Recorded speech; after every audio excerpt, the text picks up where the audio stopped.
دل من در گرو دکه بازار تو بود. دل من در گرو دکه بازار تو بود. هر کجا رفت ولی باز خریدار تو بود.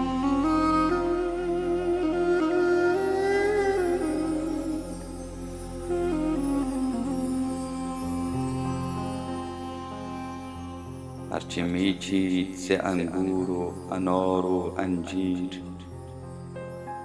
هرچه میچید ز انگور و انار و انجیر، باز در شاخ نبات تو گرفتار تو بود.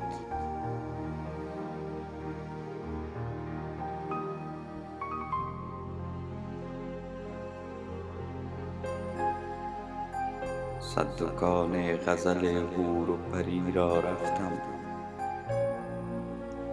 صد دکان غزل حور و پری را رفتم، لیک او را به ترازو همه مقدار تو بود.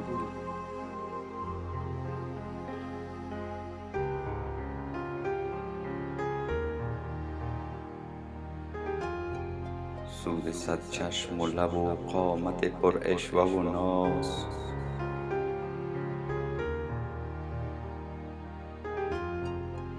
سود صد چشم و لب و قامت پر عشوه و ناز، همگی در نظرش لحظه دیدار تو بود.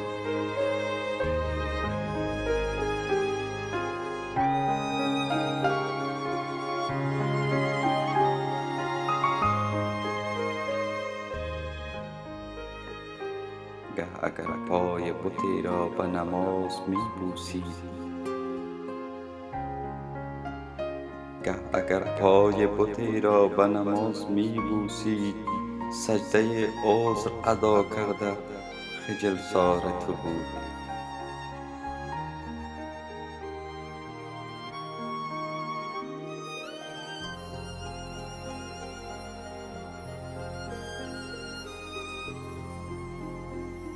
اگر آزرده همی دید فروش نازت،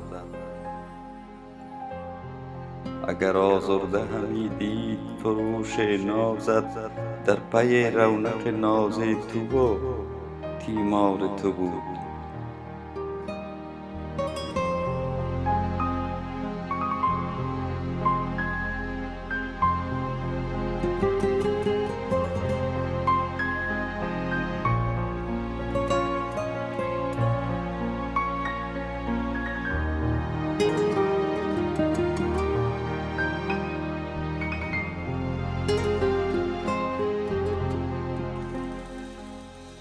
تو سراپا همه بازار محبت بودی،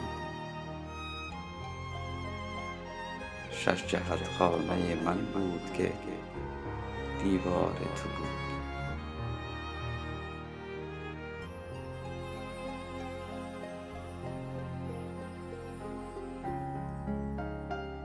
دل من در گرو دکه بازار تو بود. هر کجا رفت ولی باز خریدار تو بود.